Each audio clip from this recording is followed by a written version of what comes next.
La santé est un état de complet bien-être physique, mental, psychique et spirituel qui ne consiste pas seulement à l'absence de maladies ni d'infirmités.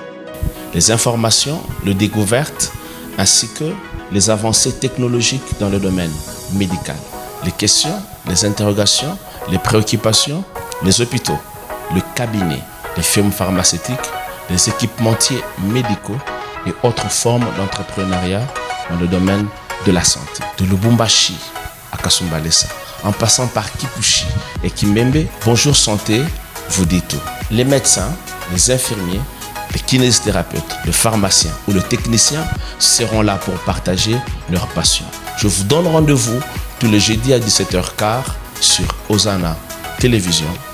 Suivez-nous sur YouTube, Facebook, Instagram.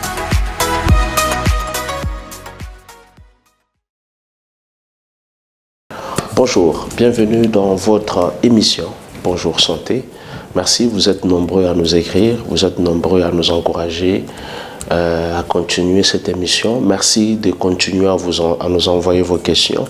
Il y a pour ceux qui continuent à nous consulter, parfois qui viennent à nos bureaux pour nous consulter. Merci beaucoup pour votre confiance. Alors, nous disons aussi merci à El Capo Nixon qui nous réalise toujours dans cette émission. Alors, bienvenue dans cette émission où nous allons vous informer, vous former, pourquoi pas vous parler aussi de l'entrepreneuriat dans le domaine de la santé et de la médecine. Alors, pour commencer, ne sois pas pressé de zapper cette émission. Nous prenons notre première rubrique. Alors, enfin, que tu saches de quoi nous allons parler aujourd'hui.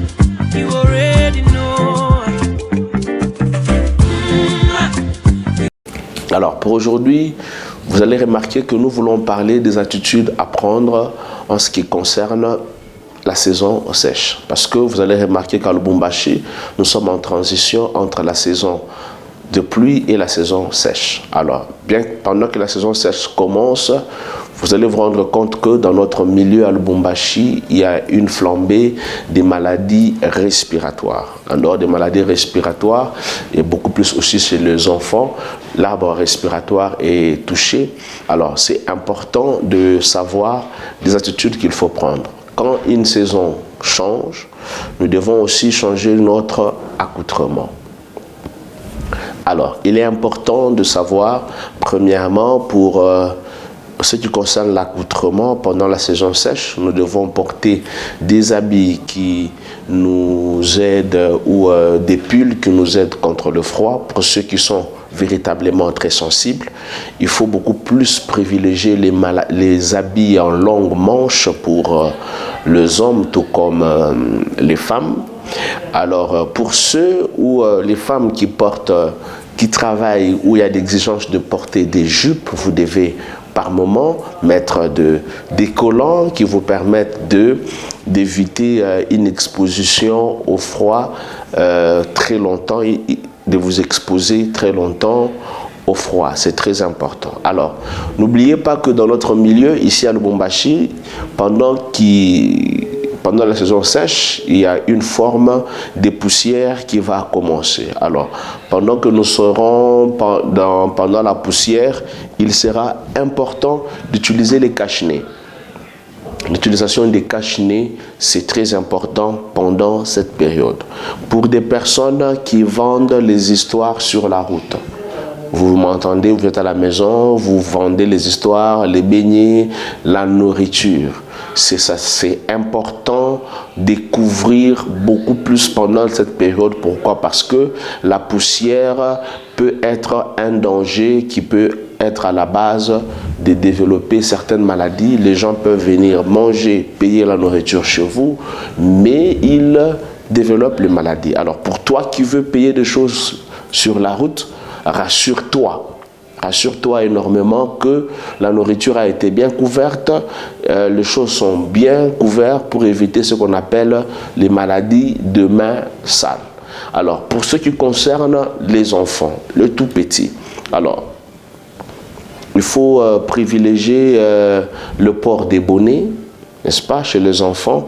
Ne laissez pas les enfants se trimballer torse nu pendant la période de la sécheresse, parce que, je vous ai dit, il y aura beaucoup plus une flambée des maladies de l'arbre respiratoire. Donc, les maladies pulmonaires, il peut y avoir des rhumes. Pour des personnes qui sont sensibles, par exemple, vous qui avez été diagnostiqué, que vous avez de la sinusite, c'est le moment le plus important, vous devez payer de cache-nez. Il est possible aussi de payer des cache-nez pour les enfants qui vont à l'école, surtout qui vont très tôt à l'école. Si c'est possible, trouvez les gants pour les enfants. Si vous avez des enfants qui sont drépanocytaires, des enfants anémiques, la période du froid, c'est une période très difficile pour les enfants anémiques.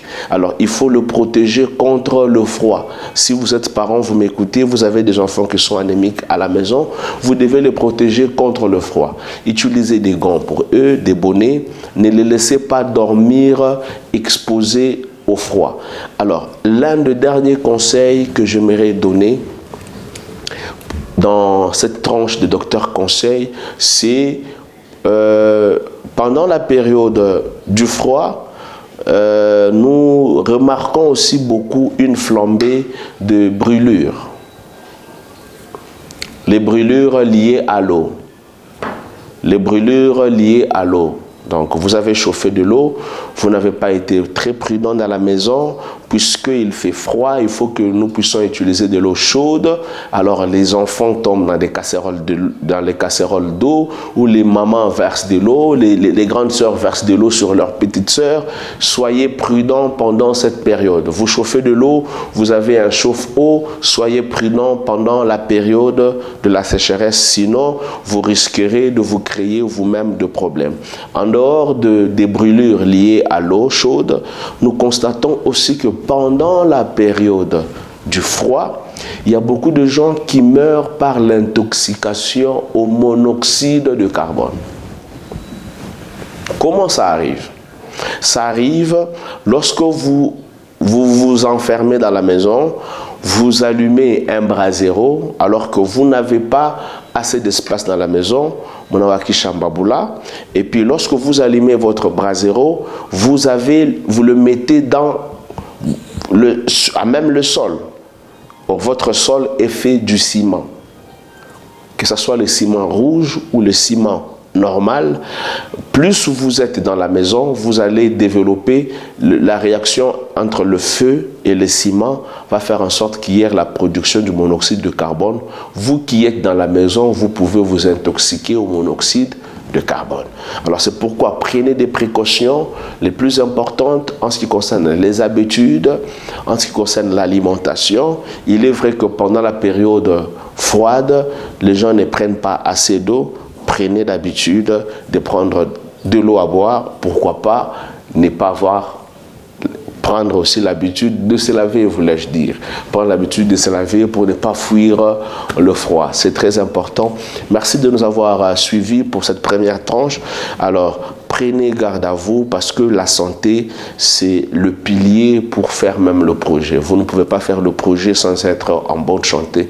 Vous ne pouvez pas sortir travailler sans être en bonne santé. Allez, prenez soin de vous.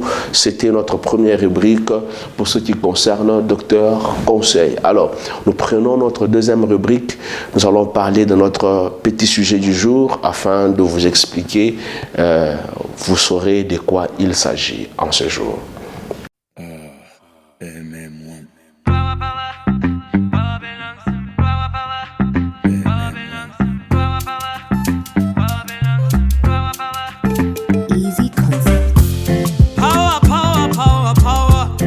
All the power belongs to Jesus. Power, power, power, power.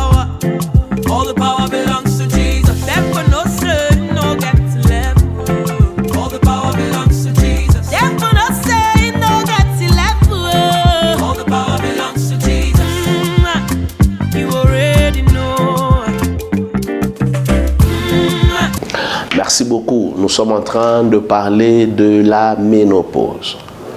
La ménopause. Alors, c'est très important.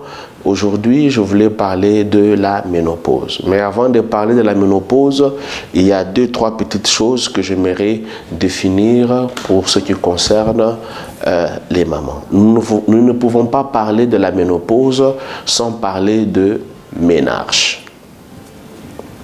C'est quoi les ménarches? Les ménarches, ce sont les premières règles qui arrivent chez une fille. Les premières règles, les toutes premières règles dans la vie d'une fille, on les appelle les ménarches.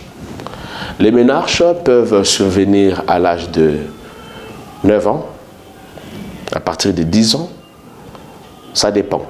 Parce que les ménarches, c'est parmi les signes de la puberté chez la femme, chez la fille. Donc, une jeune fille qui atteint le sommet de sa puberté va commencer aussi par les ménarches en dehors de l'apparition de seins. Alors, remarquez ceci parce que c'est très important avant que je parle de ménopause. J'ai dit avant que je parle de la ménopause, je vais nous parler de ménarche, je vais parler de la préménopause, je parlerai aussi de la ménopause. Alors, j'ai dit que les ménarches peuvent commencer à l'âge de 10 ans. Il y a une histoire, vous pouvez la chercher sur Internet. Il y a une fille qu'on appelle Linda Molina. Linda Molina, c'est la fille qui est tombée enceinte à l'âge de 5 ans. C'est une vieille histoire. C'est une vieille histoire. Elle a eu, je ne sais pas par quel mécanisme, la possibilité d'avoir ses règles à 5 ans. Mais c'est très rare, ça n'arrive pas à cet âge-là. Alors, je disais, à partir de 10 ans ou 11 ans, une fille peut voir ses premières règles. Alors, est-ce qu'il y a une relation entre les premières règles et la ménopause? Oui. Il y a une relation qui existe entre les premières règles et la ménopause. Il y a une relation qui existe entre les premières règles et la ménopause, je disais. Alors, cette relation qui existe entre les premières règles et la ménopause est celle-ci. Comprenez-moi très bien. Quand une fille a les premières règles très tôt, cette fille aura la ménopause aussi un peu tôt. Si une femme a les premières règles tardivement, par exemple à partir de 15 ans, à partir de 16 ans, vous avez vos premières règles, vous aurez aussi une ménopause qu'on appelle une ménopause tardive. Parce que si vous avez les premières règles à partir de 15 ans, vous pouvez avoir votre ménopause aux alentours de 55 à 60 ans chez une femme. Mais plus vous avez les règles très tôt, vous pouvez aussi avoir une ménopause un peu plus tôt.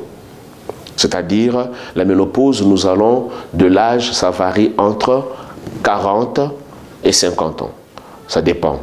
Normalement, on parle de 45 à 50 ans. Mais il y a pour d'autres femmes, ça peut aller à 55 ans, pour d'autres à 65 ans.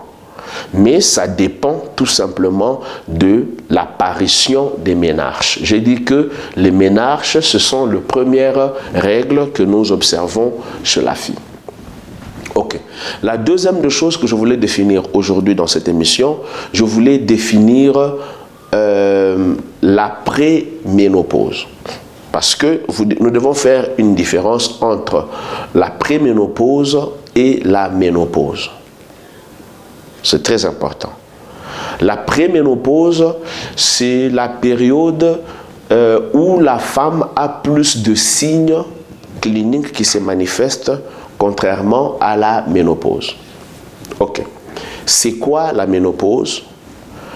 La ménopause, c'est tout simplement l'arrêt de la production des règles. La ménopause, c'est l'arrêt de la production de règles. Tandis que lorsque nous parlons des ménarches, les ménarches, ce sont les premières apparitions des règles. Les premières apparitions des règles, ce sont les ménarches. Mais la ménopause, c'est l'arrêt des règles. Lorsque les règles s'arrêtent, en médecine, nous appelons ça l'aménorrhée. Ça veut dire qu'il n'y a plus de règles. C'est important. Alors, mais avant d'avoir la ménopause, avant de tomber dans l'arrêt total ou l'arrêt complet des règles, il y a des signes qu'on appelle les signes de préménopause. Alors, comment une femme peut découvrir? Les signes de préménopause arrivent très souvent à partir des 40 ans, 42 ans. Normalement, c'est beaucoup plus à partir des 40 ans. 40 ans, 41 ans, 42 ans. Alors, comment ça se manifeste? Premièrement, vous allez constater que vous aurez des bouffées de chaleur. C'est-à-dire, vous aurez une tendance, vous aurez une tendance que vous avez des chaleurs sur tout le corps.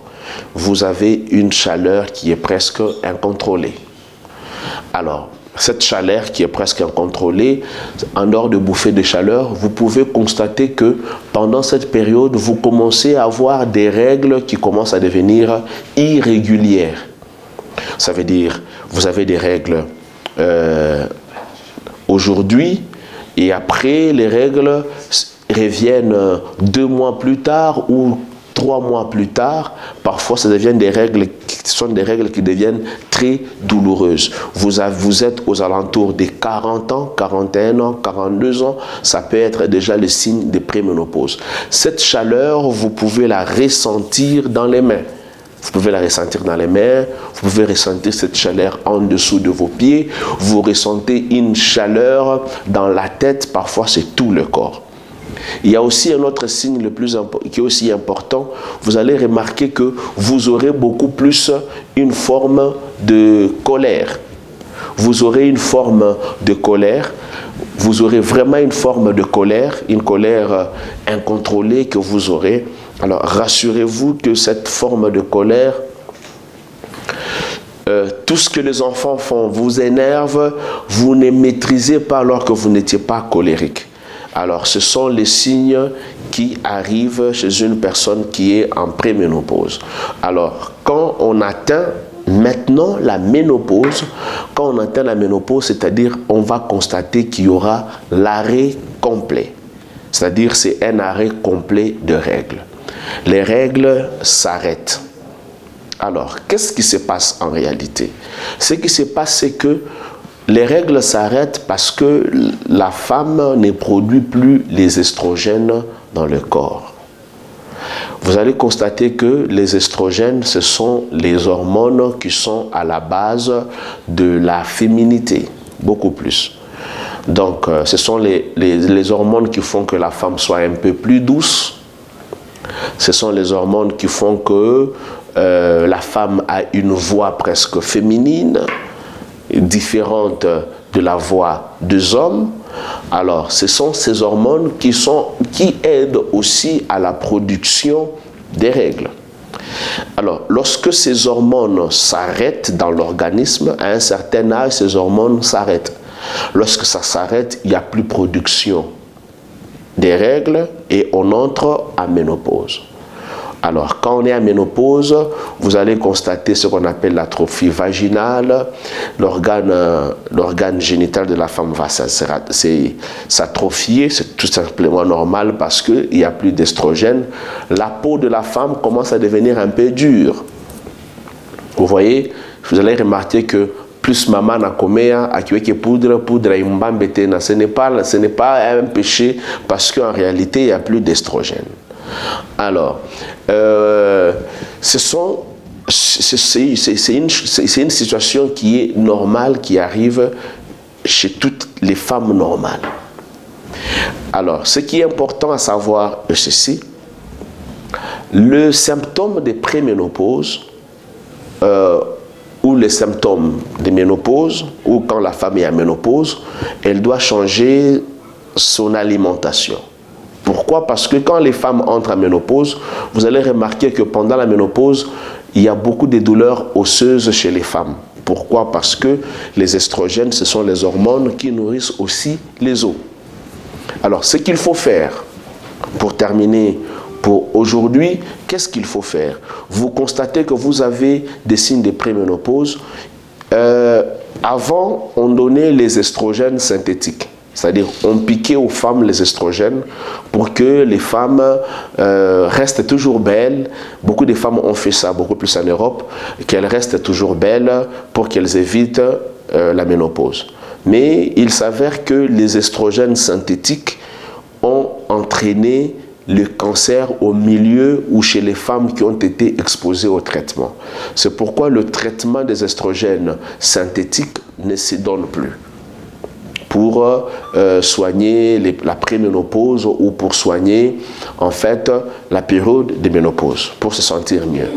Alors, qu'est-ce qu'on conseille aux femmes pendant la ménopause? Ce que vous devez faire, c'est premièrement, vous devez manger des phytoestrogènes, des aliments dans lesquels nous trouvons les estrogènes naturels, entre autres le soya, entre autres les sorgho.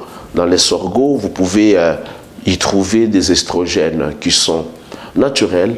Vous pouvez les manger si vous êtes en période de préménopause ou si vous êtes en ménopause. Cela, ça va beaucoup vous aider. Vous aurez une source naturelle des estrogènes et ça peut diminuer tant soit peu les signes ou les manifestations de préménopause ou aménopause qui dérangent beaucoup de femmes. Alors, si vous avez besoin d'une consultation parce qu'il y a des médicaments que nous prescrivons aussi pour cela, alors les médicaments, on ne peut pas les dire à la télévision pour éviter de faire une forme de publicité. Mais si vous avez besoin d'une consultation particulière, n'hésitez pas de nous voir, de nous contacter. Le numéro est au bas de l'écran. Nous allons nous entretenir avec vous et nous allons vous consulter pour vous orienter quant à ce. Alors, retenez pour cette émission aujourd'hui, j'ai dit que les ménarches, c'est l'apparition des premières règles, et tandis que la préménopause, ce sont les signes qui annoncent la ménopause, et la ménopause, c'est tout simplement l'arrêt complet ou définitif des règles. La femme ne verra plus des règles. Alors, merci beaucoup. Je crois que pour aujourd'hui, nous sommes arrivés à la fin. N'hésitez pas de nous appeler, de nous envoyer vos questions. Si vous voulez nous envoyer des questions, envoyez une question, mettez votre nom, nous allons la répondre dans l'émission. Alors, nous vous donnons rendez-vous tout le jeudi à 17h30. Et n'oubliez pas, tout le mercredi à 12h, à 11h30, vous aurez déjà la rediffusion de notre émission Bonjour Santé. Pour le reste, portez-vous bien. Nous allons nous retrouver à la prochaine. Ciao, merci. La santé est un état de complet bien-être physique, mental, psychique et spirituel qui ne consiste pas seulement à l'absence de maladies ni d'infirmités. Les informations, les découvertes, ainsi que les avancées technologiques dans le domaine médical.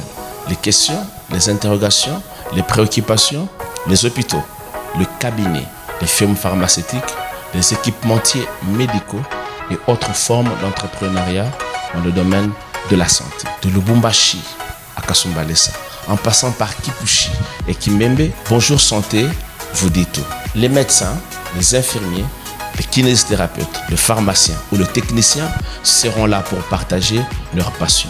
Je vous donne rendez-vous tous les jeudis à 17h15 sur Osana Télévision. Suivez-nous sur YouTube, Facebook, Instagram.